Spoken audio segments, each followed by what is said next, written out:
Oh, let's go talk about England going through to the round of 16.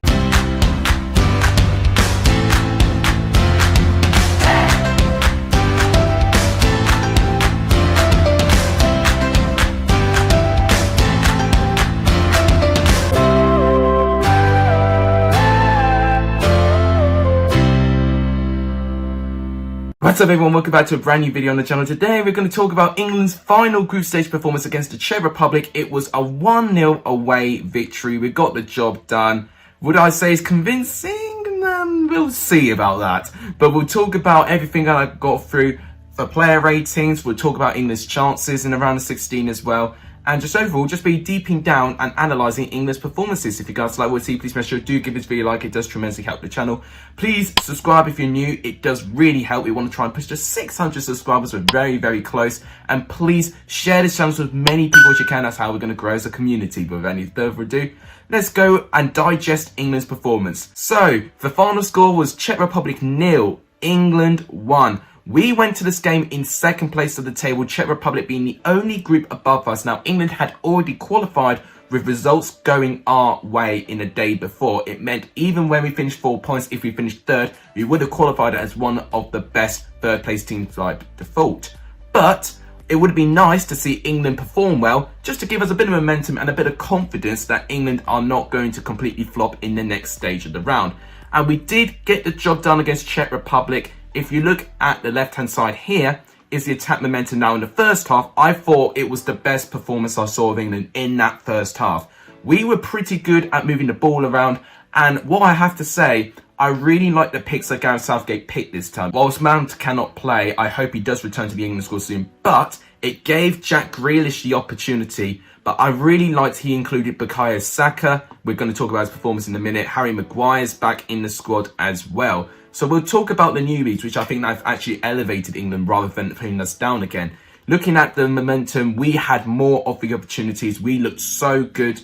Czech Republic only had one small spell, which is actually a long distance shot by Tom Hulls, which was well saved by Jordan Pickford in the end of it. We started very well in the opening 10 minutes. Sterling nearly scored. Of course, he chipped the ball over the keeper. It was a really good long ball pass. I think it was Luke Shaw who found Sterling. He chipped over the keeper and it hit the post. And overall, we were the better side. We just needed to take our chances. Eventually, we did. And it was brilliant play by Saka on the right-hand side, dribbling into the box, taking defenders on. He then gave it to Kane. Kane did a brilliant touch to get it to Grealish. Grealish on the left-hand side, taking players on again, crossing the ball, which we didn't see enough in that previous game against Scotland. And Sterling managing to drag Jan Borrell out of position, winning the header, making it 1-0 to England. And that, unfortunately, was the only goal of the game. We could have scored more. As I said, Sterling went close. Kane had a fantastic opportunity. I think it was John Stones that did a brilliant defence splitting pass to find Harry Kane pretty much one-on-one. But I can tell by his performance and his speed and just the overall role he plays, he is low in confidence at the moment. So I hope Kane will just resurrect some form and momentum going into the round of 16. In the second half though, things got a little bit complicated. So it was obviously Czech Republic who were the better side. They wanted a response, but Czech Republic were poor going forward. They really did not test anything. I guess you've got to praise England's defence. We were really good. The biggest threat that Czech Republic had for me was from corners. They had a load of corners in that second half.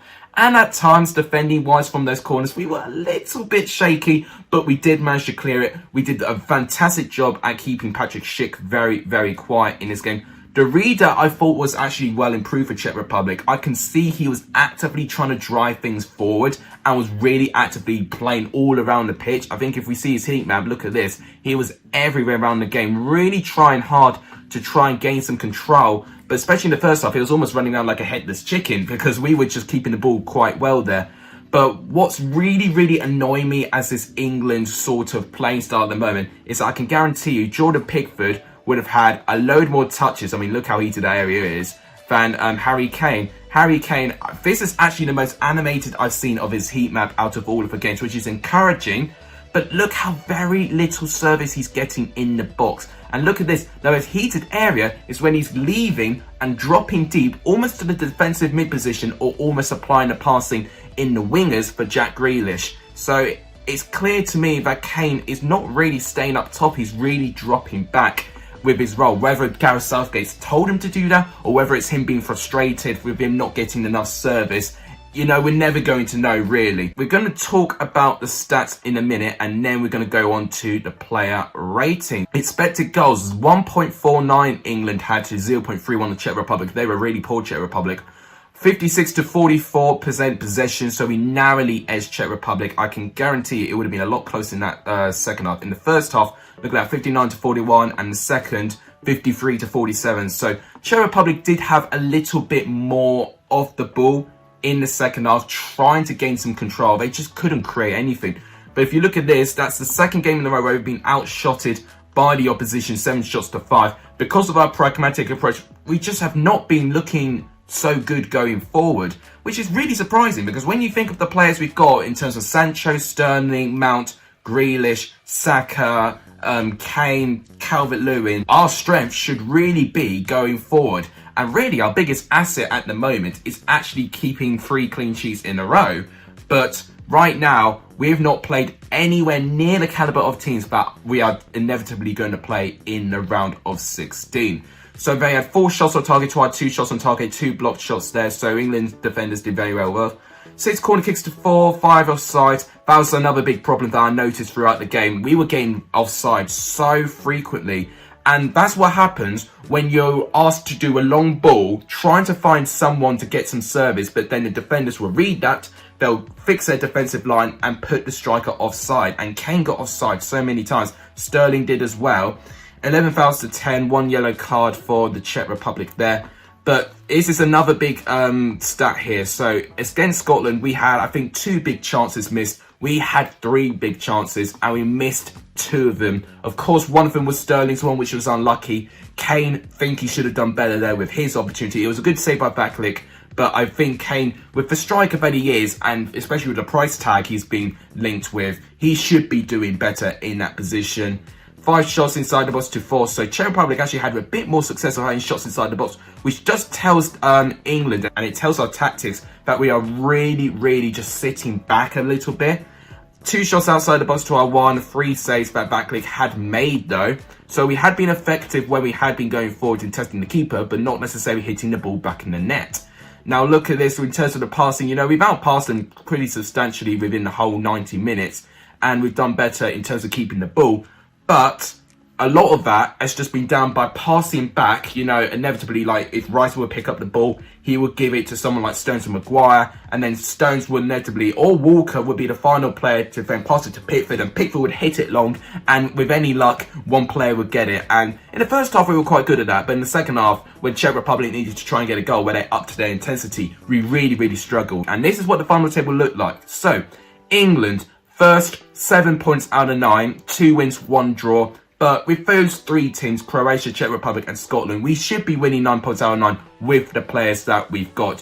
One shocking thing for Czech Republic, though, they actually fall down to 3rd, following that Croatia, won quite emphatically against Scotland. And I'll briefly talk about Scotland in a minute. But if you notice, both Croatia and Czech Republic have outscored England, which I do think for me is a little bit of a concern. We've only scored 2 goals in 3 matches. And I'm not really confident with the fact we could face Germany, France or Portugal in the next round. That's going to be quite intimidating. Let's quickly do the player ratings now. Jordan Pickford, when he was called upon, he was good. He did a couple of awkward punches away for me, so I wouldn't say it was as confident as he was. I'm going to say 7, decent 7. Kyle Walker, he's been alright when he's been called upon. I'm going to say 6.5. John Stones, 6.5 again. Harry Maguire, I actually thought he was very good considering he's going back from injury. I'm going to say 7 as well. Luke Shaw, when he was called upon, it was alright. I'm actually going to give him 7.5. With his long balls especially, I think Luke Shaw was actually one of the better ones at delivering the long looping balls trying to find our players, especially to Sterling. I think that connection really worked very well. Declan Rice, I'm going to say 6.5. We really lost our midfield in that second half because Czech Republic were getting a lot more of the ball and were a lot more in our box as well, and we just lost a little bit more control. Phillips, poor game for me. Gave away a load of silly free kicks here and there. Passing was not the best either. I'm going to say a 5. Bukayo Saka, in contention for man of the match for me, I would actually give him an 8. Maybe an 8.5 actually. He was really good. What I really liked about Saka, not only was he really attacking wide, but he was attacking centrally as well. And we've not seen that enough of us attacking centrally. You know, in terms of Scotland, I mean, we did nothing going forward, really. In terms of Czech Republic, our big tactic was to hit long balls and attack down the wings. And it's something I did call for because I see Germany attacking down the wings. And they were so successful when they managed to score 4 past Portugal by doing it that way. We did attack down the wings, and the first half especially, we did quite well with that. But Saka, you know, he's just someone that, you know, if I get the ball, I'm going to challenge anyone who takes me on. And he did that. And in the first half especially, he was very, very successful at getting into the box, supplying the ball to Kane or maybe Grealish or Sterling to get an opportunity. Saka, for me, needs to start in around the 16. He was absolutely brilliant. Jack Grealish, he got the assist to the goal. He was really, really good, especially in the first half. I'm going to say an 8 for him. Sterling got the goal. You know, he's our only goal scorer in the tournament so far. I'm going to say 8 as well. Harry Kane, disappointing again, but I would say it's his best performance, but it's not saying much. You know, he should have scored for one chance he had. Once again, not really getting enough service, you know, not staying in his position, dropping deep a bit. Even if he's had the ball, he's looking really, really slow. And for me, he just doesn't look fit. So that's a big problem for me. I'm going to give him a 6. Substitutes, Tyrone Mings, you know, that's a decent 7. He didn't really do too much. Rashford, barely noticed him, to be honest with you. And by that time, we were really losing control of the game. Czech Republic was starting to try and get over us a little bit. I'm going to say 6.5 for Rashford. Jude Bellingham, I think it was all right when he came on, actually, Jude Bellingham. You know, we had a little bit more control in the final 10 minutes when he came on for Calvin Phillips. So for me, I'm going to say 7.5 maybe. Jordan Henderson, I'm not too convinced of his fitness at the moment. When he got on for Rice, you know, it was a real problem for me. I'm going to say 6.5 maybe. He was unlucky to get a disallowed goal, but it was definitely offside. And Sancho going off for Saka, he didn't really have enough time, so probably just a standard 6-7 for Jadon Sancho. Right now, that first half performances, there were positives. I'm not getting ahead of myself. There were so many positives in that first half. Grealish was great, Sterling was great, Saka was great. In that second half, though, when we lost that control in that midfield, we had to retreat. And that made us a lot more pragmatic. And for me, we are still very, very pragmatic. I'm almost tempted to time, you know, amount of times in the game where we pass back to our goalkeeper. And if we're being this cautious against Czech Republic, how are we going to be, like, cautious level against Germany, France or Portugal? The possession stats is going to be like 80% to 20 from the opposition. So we are definitely going to be very overcautious. And what I'm seeing with the style of football as well, it is very direct. Long ball, trying to find a player. And I just generally think for most of these English players, they're not used to playing a direct sort of football. It almost gives me a vibe of a championship sort of club. You know, I've been watching a bit of championship football, being a championship YouTuber myself. It does give me that vibe of championship football, being very, very direct, being very, very cautious, and just being very, very slow and running out of ideas a little bit. So for me, I do think Southgate is underutilising the potential that we do have. But one thing I do want to quickly talk about is Jack Grealish's role. Because as you can see here, SofaScore's kind of got him as a central attacking midfielder where Mount would be. But he played a lot down the wing. The way he shifts down to the wings and to actually support the striker, you've got to give Grealish some credit. And that is what Grealish can offer. And that is why I want to see him start alongside with Saka in the round of 16 game. Now, I think the question is Kane going to be kept? I think he will keep Kane. I think goalkeeper, I mean, Pickford would be number 1. He'll keep Kyle Walker. Southgate likes Walker. Defending, you know, he might put Mings back. He actually might keep John Stones and Harry Maguire because I thought both of them had a good defensive performance. Luke Shaw, yeah, I think he'll keep Luke Shaw there. Declan Rice or Calvin Phillips. He may keep Rice. I would put Bellingham on personally, but I think he'll keep Phillips. I think Southgate's clearly got his favourite squad right now. It's the attacking players that he keeps chopping and changing, so who knows what he's going to do there. Mount may still be suspended, obviously due to his interaction with Billy Gilmore in around 16. Kane will stay. Sterling will stay. Grealish may start. I don't know. I don't know who he's going to go with. Rashford may start. I just don't know what Southgate's going to go for. And I do fear for Southgate. I just don't know how he's going to set up the squad against our next game, which of course Because we are first, we'll play second place of Group F, and we'll find out who that is later today when I do a double watch along at 7:45. Make sure you do turn up when I do that. But right now, it's an alright performance. It's better than the Scotland performance, so I'm not as angry as I was, but I'm still holding a level of concern that, you know, we can get knocked out. And in a way, I almost feel that Gareth Southgate and England have been very fortunate, you know, with the teams we've been playing in tournaments recently. I'm glad we're playing a tough team. Now, this is going to be the real test. Can England get a win? I mean, if we get a win, then all it may be forgiven. You know, I won't be forgiving with the terms of football they play, because honestly, with my intro, you fall asleep watching it. But if it gets us a win,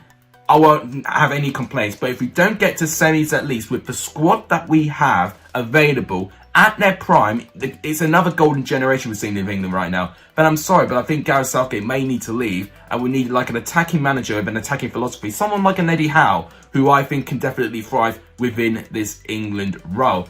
But that is my opinion on the England squad overall. Let me know what you think of England's performance in the comments down below. We'll quickly talk about Scotland. Of course, they got knocked out by Croatia, and overall, it was definitely a performance where I felt it was all Croatia. If you look at this here, look at all of that momentum there for Croatia. Scotland tried to start well, but they huffed and puffed, and eventually when they lost that control, Croatia just really went at them. And Croatia actually scored with their first shot on target. Then Scotland had a spell and they did equalise, which is really good by Callum McGregor. But then if you look at that second half, the second half is where Scotland really did fall apart, only having tiny spells here and there. But Croatia scored some brilliant goals. I mean, that Modric goal was brilliant, and also Perisic's goal for Modric's corner as well was brilliantly done as well. So Croatia win 3-1, and that means Croatia by the final day qualify in the round of 16, unbelievably. We thought Croatia were a little bit dead and buried following their dire performance against England, but